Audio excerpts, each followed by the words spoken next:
我将老宅后面的洼地开垦成了果园，种高品质的蓝莓和车厘子，却不料遭遇大旱之年，眼看果子就要烂在地里。就在我绝望之际，一个特殊的伙伴带给了我惊喜。因为区区80厘米，我硬生生错失了320万的拆迁款。江爷啊，差1厘米那也是差，你这老宅子就自己留着修缮修缮吧。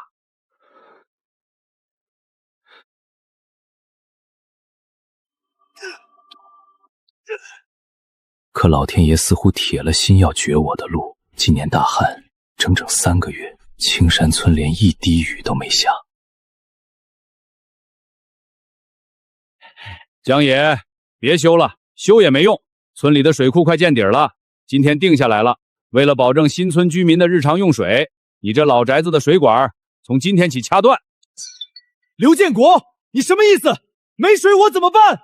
江爷，你怎么说话呢？你这破院子管道老化严重，每天漏那么多水，这不是浪费资源吗？哼！再说了，当年新村建设费你可1分钱没掏。放屁！当年新村建设费一户要交10万，你们拿了300多万拆迁款，我1分没拿，你让我拿什么交？我按时交水费，凭什么掐我的水？哼！凭什么？就凭这干旱的天，你那几棵破树旱死就旱死了，能值几个钱？老李家院子里的罗汉松一棵就10几万，那可是风水树。行了，别废话了，老李，去把总阀门关了。江爷啊，听叔一句劝，这洼地风水不好，招晦气，早点把这破果园转给我当堆料场。你去城里找个保安干干，不比在这儿渴死强。欺人太甚！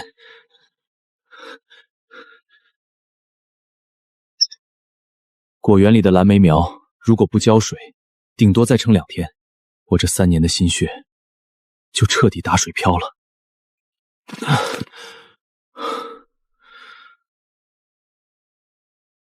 盆里是我上午从管子里接出来的最后半盆水。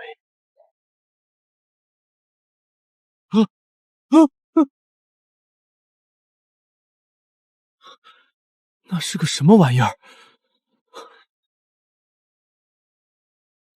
羊驼？这种山沟怎么会跑来一头羊驼？你干什么？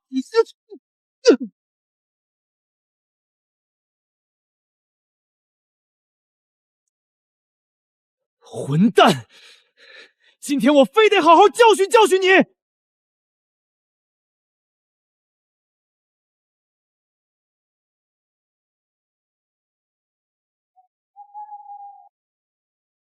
算我倒霉，人欺负我也就算了，连你也跑来欺负我。哼，喝了我的半盆水，以后你就叫半盆了。明天赶紧走。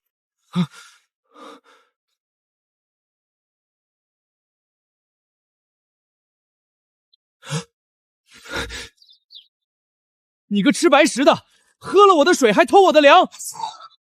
滚滚滚，哪来的回哪儿去！我这连人都快渴死了，养不起你。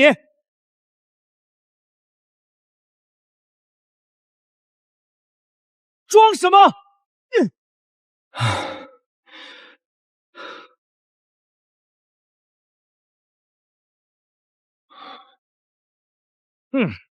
江野，你在院子里搞什么乌烟瘴气的？臭死个人了！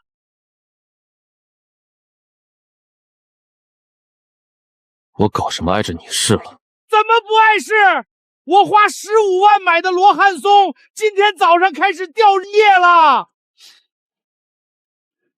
我就说这几天眼皮怎么老跳，感情是你这破洼子里招了邪物。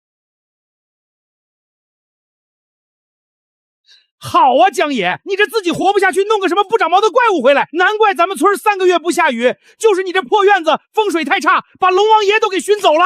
老李，你嘴巴放干净点儿！你一个连建设费都交不起的穷光蛋，还敢跟我顶嘴？当初没拆你家就是对的。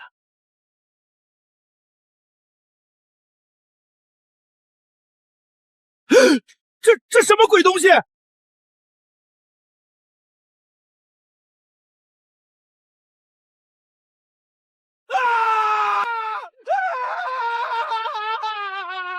江野，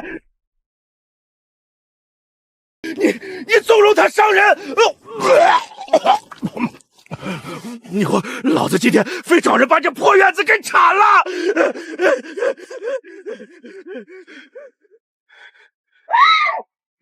哈哈哈哈哈！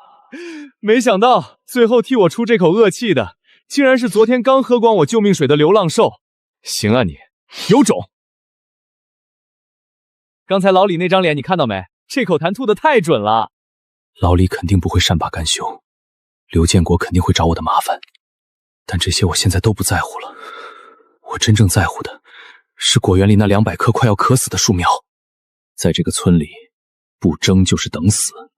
他们不给我留活路，我就只能自己去抢。半盆，晚上你在家看门，今天半夜我去水库借水。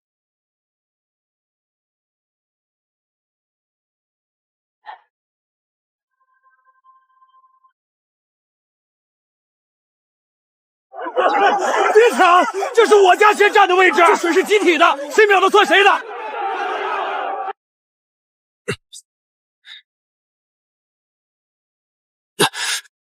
哟，大家听听，看看这是谁来了！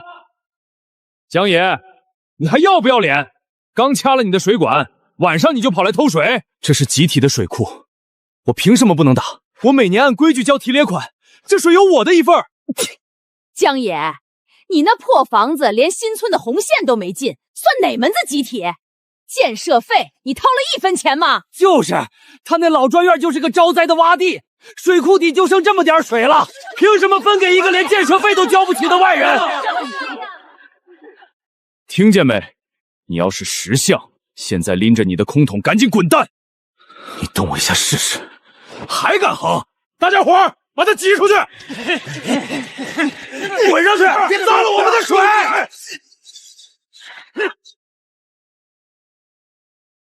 江野，认命吧！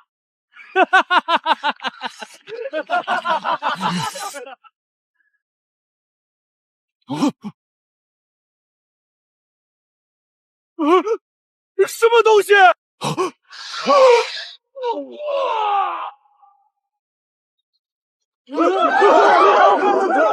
野猪，不对，这是什么怪物？快躲开！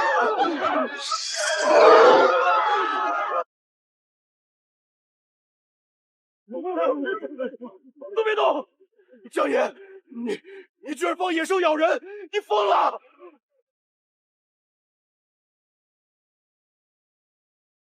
在这个生我养我却又将我彻底抛弃的村子里，所有人都在看我的笑话，想方设法掐断我的活路。可现在，唯一肯挡在我前面硬刚的，竟然是一头连话都不会说的流浪兽。赵刚，你哪只眼睛看到他咬人了？他只是在帮我排队。怎么，你们要抢水还不准他挤一挤？江野，你行，你给我等着！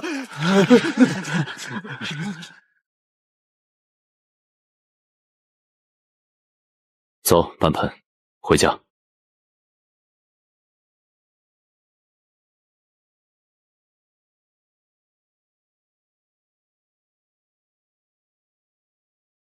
这村子既然不给我活路，那我就算把那片洼地挖穿，也绝对不向这帮人低头。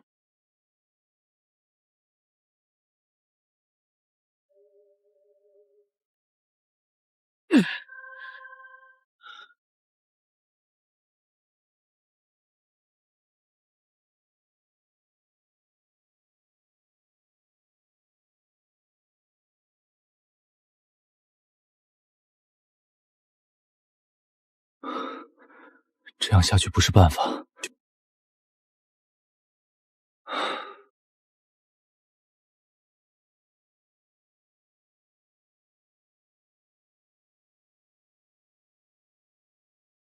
半盆，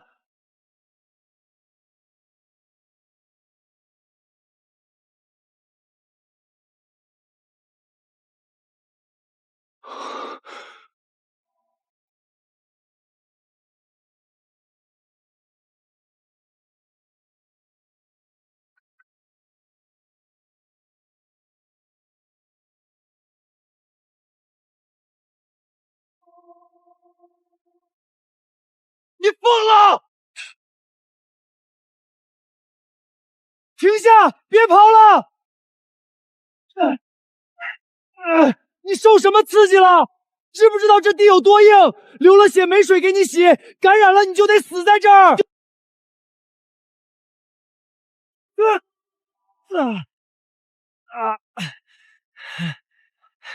你这畜生，好赖不知是吧？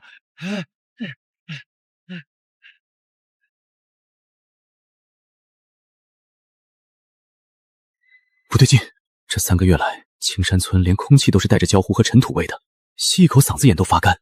可是刚刚那一瞬间，我分明闻到了一股味道，一股极其微弱的、夹杂着矿物气息的湿润土腥味。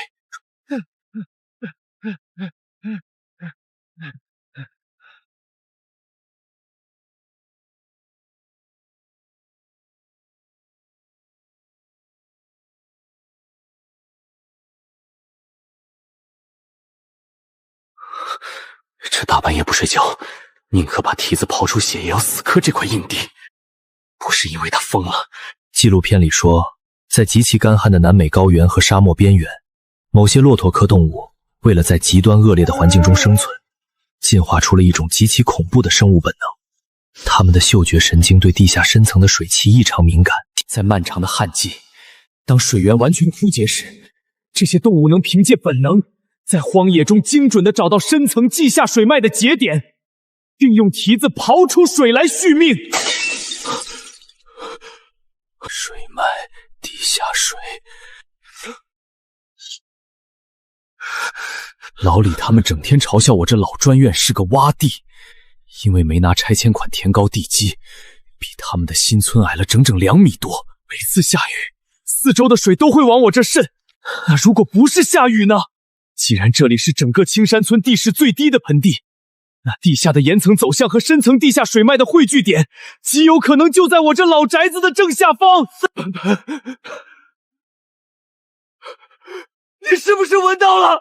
这底下是不是有活水？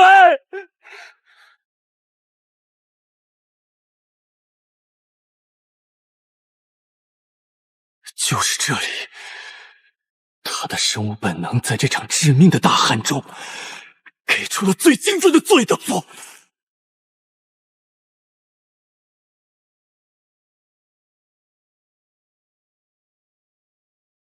半盆，让开！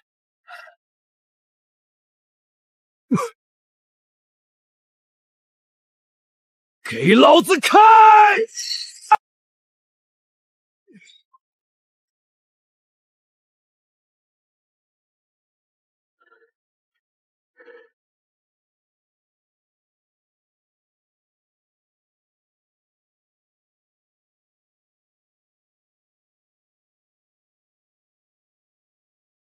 半盆的直觉没有错，这底下绝对有东西。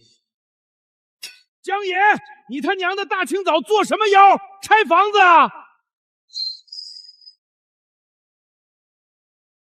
哟呵嘿，大家伙快来看看啊！江野是不是彻底疯了？大清早在后院给自己挖坑呢！哈哈哈哈！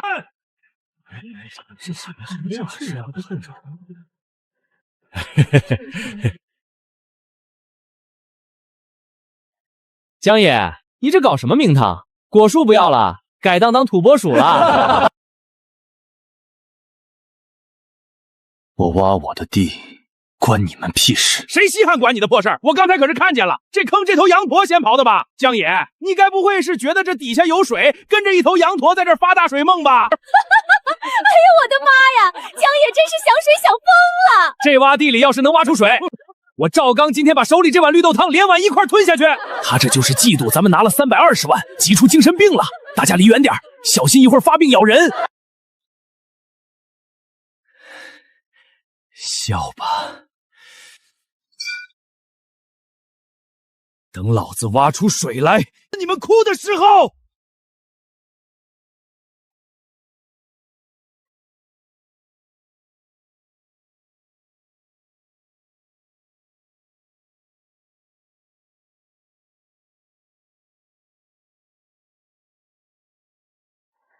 江野，别撑了，你那果园已经死透了，你就算把自己挖死在这个坑里，也变不出320万来。赶紧上来给我道个歉，把你那破果园低价盘给我，我赏你2瓶矿泉水喝喝。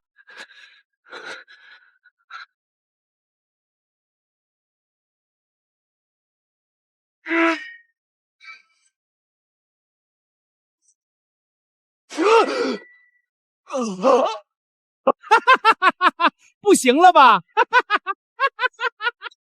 赶紧的，叫声李额爷，我给你扔瓶水下去。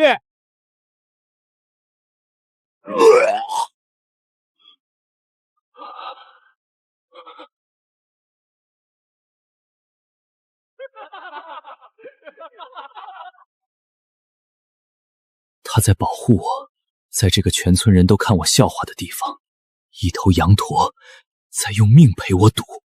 半盆，超威，我连一头羊驼都不如吗？他都没放弃，我有什么资格倒下？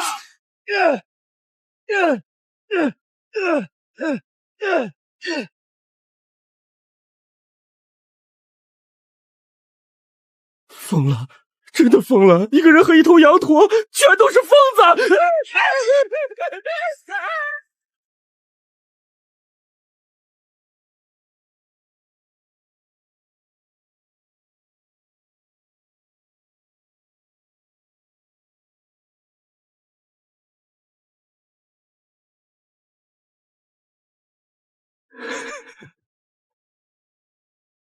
记下水脉的足水层就在我的脚下。准备好，明天我们要给全村人看一场大戏了。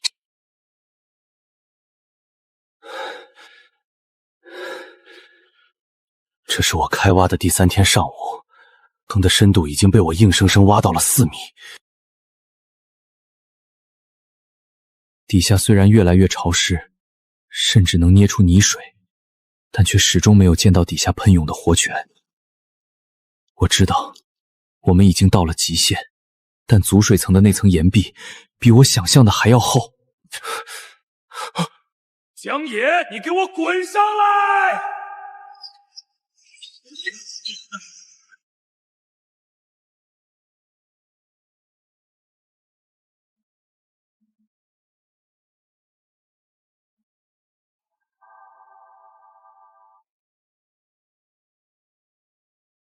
刘建国，你开个推拉机到我家院墙边上，想干什么？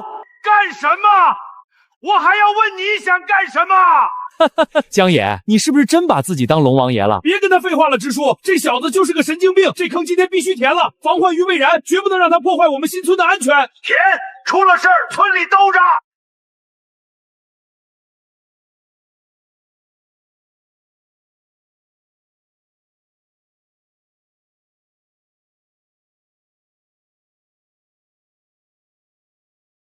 半盆停下！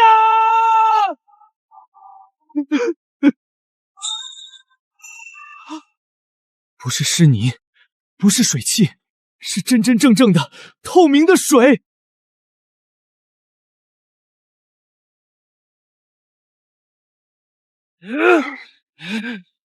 等一下，推土机给我停下！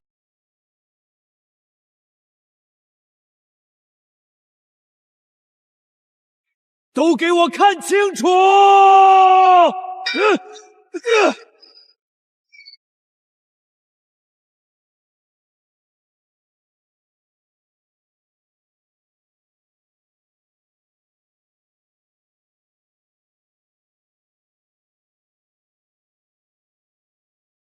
哈哈哈哈哈！水，真的是水，这得是多大的水脉啊！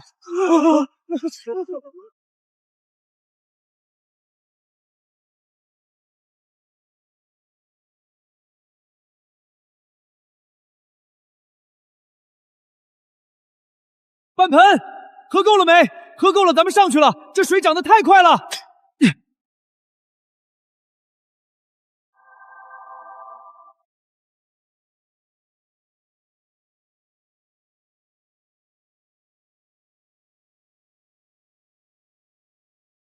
刚才是谁说我这洼地里不可能有水来着？赵刚，用不用我给你舀碗井水，让你连泥带水吞下去？老李，你不是说我这老宅子跟他风水不好，招邪物，惹晦气吗？你不是说大旱都是我这穷鬼克出来的吗？你看看这水，这风水到底好不好？他家院子里那几棵10几万的景观树马上就要枯死了，现在这水对他来说就是命。哎呀，江野啊，误会都是误会，叔刚才那是跟你开玩笑的。这水真清啊！你看叔家里那几棵罗汉松快不行了，我给你100块钱，让我先抽2桶水回去救救急，行不行？去你的！100块钱，老李，你不是有320万吗？你不是拿着钱高高在上吗？你用你的钱去买雨啊，跑来求我这个穷鬼干什么？这地下水脉是国家的，是集体的。你虽然挖出来了，但这水必须由村委会统一调配。现在新村家家户户都缺水，你赶紧把路让开，我立刻叫抽水车过来。刘建国，你还要不要你那张老脸？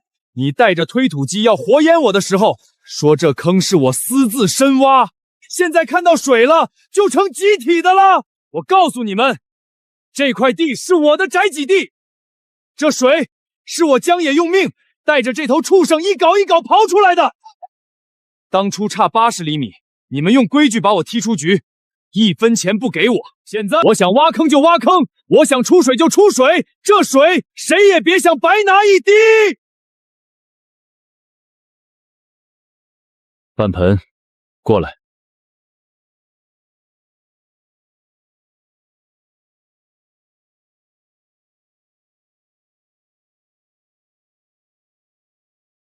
那口活泉喷涌而出的第2天，青山村的旱情彻底达到了顶峰，村集体的像一个巨大的剥去生机的陨石坑，村集体的水库彻底见底。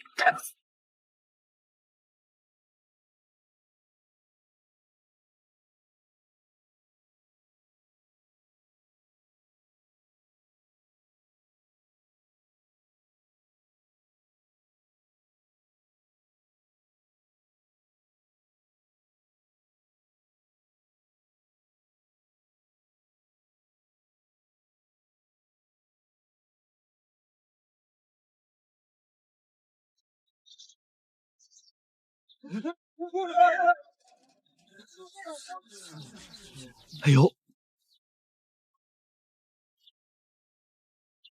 呦，江野兄弟，起这么早啊？有事儿？那什么，叔昨天不是人，叔嘴贱。江野，叔知道以前对不住你，但家里那几口人实在渴得受不了了。我孙子从昨晚到现在连口水都没喝上，嗓子都哑了。你那井里出水多，你行行好，卖叔2桶水行不行？1桶100不，1桶500，叔现在就给你转账。江野哥，昨天是我不是东西，但我那30亩果园真快撑不住了。你打我骂我都行，求你给口水救救急吧。江野啊，以前村里的规划是委屈了你，但现在这大旱是天灾，全村老小百十口子的命，还有那么多果园，现在全指望你这口井了。可是我江野是个泥腿子，是个没有320万的穷鬼，但我知道一件事，这水是半盆用蹄子踩出来的，是大自然在这绝境里给留的一条生路。如果我今天把水当成要挟的筹码，眼睁睁看着全村老人小孩渴出病来，那我跟昨天那个为了自家景观树就要开推土机活怀我的老李有什么区别？行了，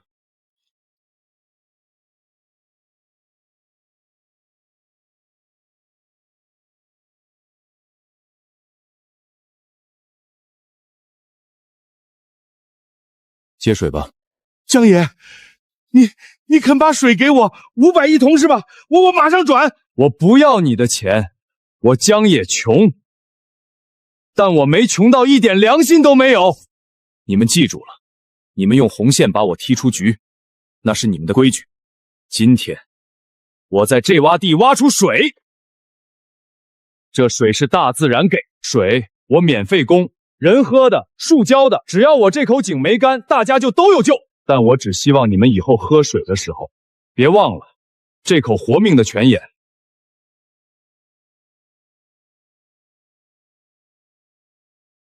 江野叔活了60岁，格局还不如你一个年轻人。以后你就是我亲侄子，谁敢在这村里再说你一句闲话，我老李第一个拿铁锹拍他。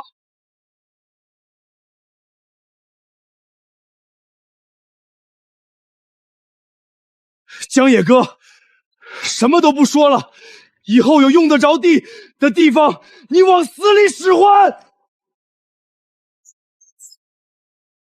江爷啊，这羊驼是真神了！要不是他刨坑找水，咱们青山村这次就彻底完了。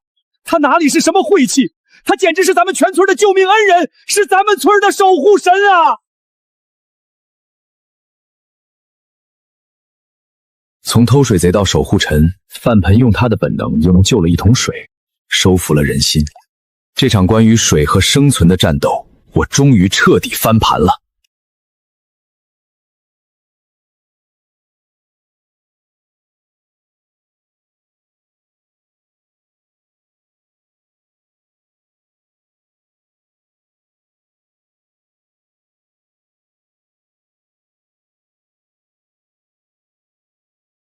哎，前面那个谁说你呢？我大老远开3轮车来的，家里果树都快旱冒烟了，让我先几捧怎么了？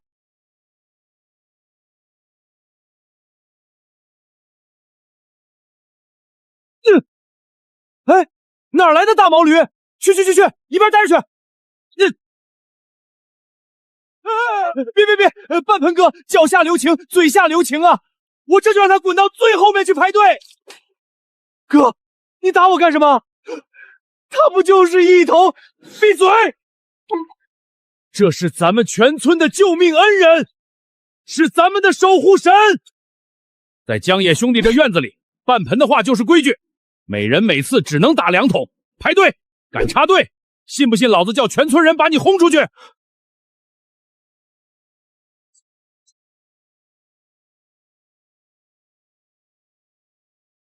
哎呦喂，咱们半盆今天可真威风！来，乖乖吃点脆的，润润嗓子。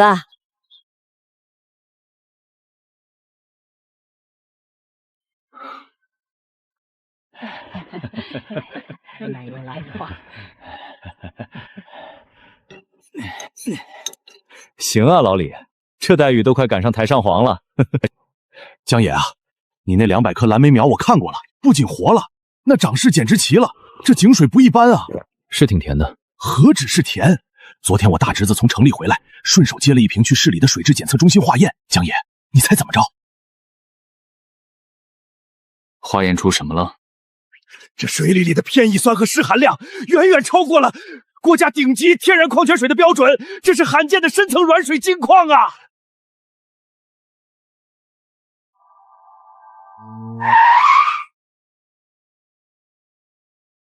陈总，检测报告的坐标就是这儿，整个青山村的地下水脉汇聚点就在这个下沉的洼地里。你就是江野，我是万林水业的开发部总经理。有屁就放！粗人，我也懒得跟你废话。你这口井我看上了，准备做矿泉水开发基地。你们村以前拆迁，听说你因为差了80厘米，错失了那笔巨额拆迁款。哼，今天算你走运，遇到我了。320万买断这块地，买断这口井的永久开采权。拿上钱，你现在就可以跨过那个坡，去过你有钱人的日子。这价格对你一个穷光蛋来说，应该足够让你这辈子闭嘴了。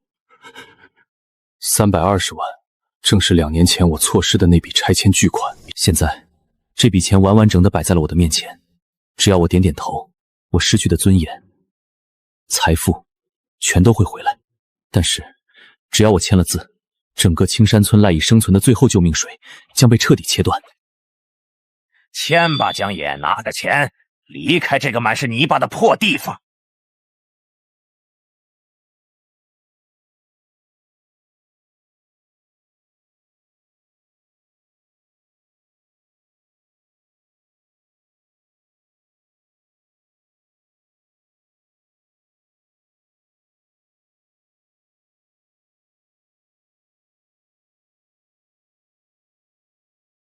陈总，功课做得挺足啊，320万，一分不多，一分不少，刚好是我当年错失的那笔拆迁款。做生意嘛，当然要精准击中合作伙伴的痛点。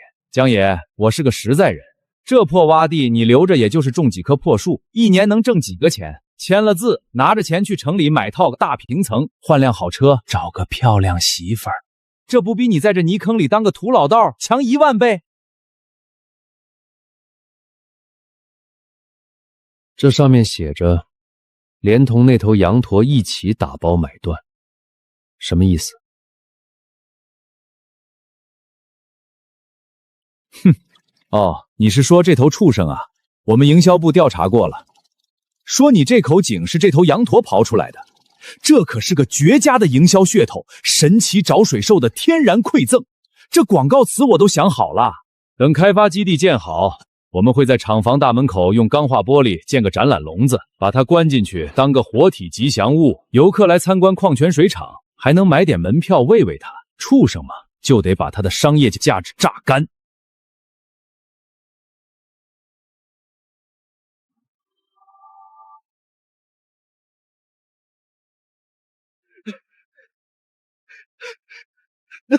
江爷，你不能签啊！江爷，你这一签字，他们为了保水质，肯定要把这洼地全部封死。咱们村现在一滴水都没有了，你要是把井卖了，全村的果树、全村的命光就全交代了。老村长，这水是我们村的救命水，你们这是要绝我们的活路！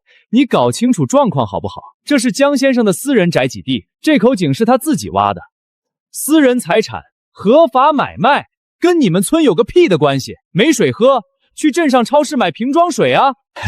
陈总，这地下水脉按理却是……刘支书，我劝你别拿什么集体来压我。哼，万林水业是市里的重点招商引资项目，开采手续我们走的是绿色通道，完全合法合规。你们要是敢阻挠正常商业开发，别怪我不给你们留面子。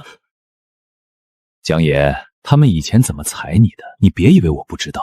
现在是你报复他们最好的机会，拿上这320万，让他们慢慢渴死吧。陈总，签吧。啊！你疯了！2年前，这320万对我来说确实是命，我做梦都想拿到这笔钱，把那条该死的红线踩在脚底。但是今天，这320万，在我江野眼里，连我这头羊驼的一个屁都不如。你敢打人？嫌脏了我的手，睁大你的狗眼看看，这水是我江野在40度的高温下一镐一镐砸出来的，这命是这头连话都不会说的畜生搏出来的。你算个什么东西，也敢说把他关进玻璃笼子？老子告诉你，在这个院子里，他是老子的战友，是这片土地的功臣。好，江野说得好。行，江野，你敬酒不吃吃罚酒，你给我等着，这口井我有10000种办法让你封停。半盆送客。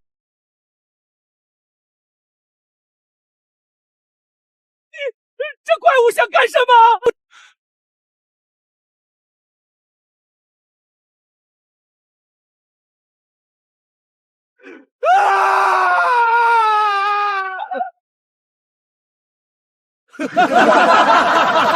滚回你的城里去！这块地我江野1毫米也不会卖，这口井你们休想动一滴水！都愣着干什么？嫌我把财神爷赶跑了？断了你们发财的路！江野，你说的这是什么话？你今天要是签了那个字，拿了钱走人，那是你江野的本事，我们全村人只能干瞪眼等死。可你没签，你为了保全村的果园，把那320万扔进了泥里。我们要是再不识好歹，那还算个人吗？对，江野哥，以后你就是咱们青山村这个，谁要是敢再提一句你这老院子的闲话，我赵刚第一个跟他拼命。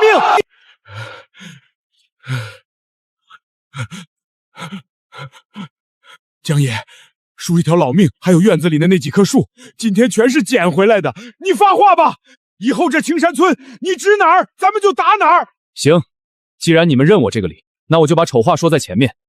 这口活泉是半盆刨出来的，是我一镐一镐挖出来的。这水我一滴也不会卖给外人。但是就这么靠你们天天提着塑料桶来排队打水，这300亩果园能救活几棵？江野，那你的意思是？我的意思是，全村成立生态抗旱合作社，以我这口井为中心，村委出面，立刻去镇上采购抽水泵和主管道，把水直接通到家家户户的果园里。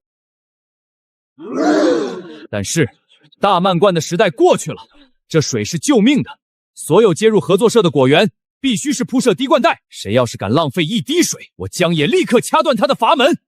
听明白没有？听明白了。江野兄弟，好，我这就去镇上联系管料，合作社你来当大股东，这水脉的控制权永远归你和半盆。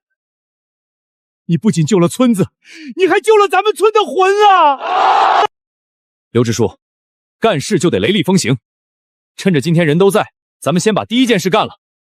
这条坡不仅挡了我的光，也挡了你们取水的路，今天把它给我平了。平！今天就把它平了！江野为了咱们连320万都不要了，咱还留着这道坎恶心谁呢？全体都有，回家拿铁锹，拿羊镐，今天就算用手刨，也要把这80厘米的高坡给江野刨平了！干！算我老李一个！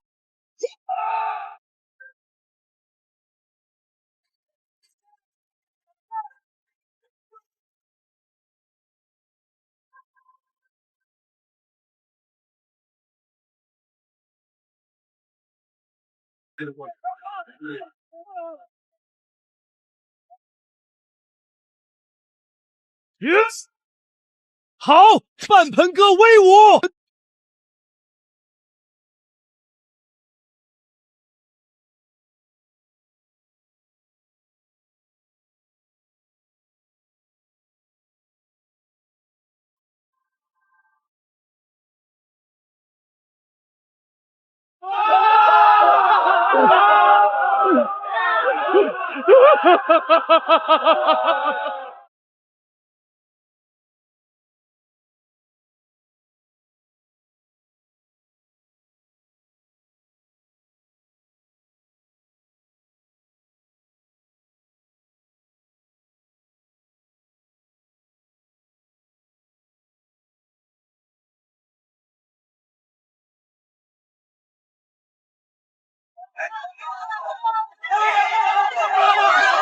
安静，都安静！今天是咱们合作社分红的大日子，在这之前，我代表全村先给咱们的领头羊、咱们的救命恩人江野鞠个躬。江野哥威武，半盆哥威武！行了，别整这些虚的。刘支副，念名字，分红。好嘞，第一户赵刚，果园纯利润42万。江野哥，我赵刚以前真不是人，这红利。这比我当年分到的拆迁款拿着还踏实啊！别耗丧，拿着账单滚下去翻修你家大棚去。第二户老李68万。江野啥也不说了，以后我老李家逢年过节，第一杯酒先敬你，第二杯酒敬半盆神兽。最后，咱们合作社大股东水脉提供者江野的分红及技术干股总计380万。江野兄弟，大家伙商量过了，你这老宅子不能再这么破着了。对，江野，你一句话，明天我们全村老少爷们全部停工，自带砖瓦水泥，把你这院子重新翻修，给你盖全村最气派的大别院。这洼地风水不好，放狗屁，这底下压着龙脉呢。江野哥这院子以后就是咱们青山村的龙眼。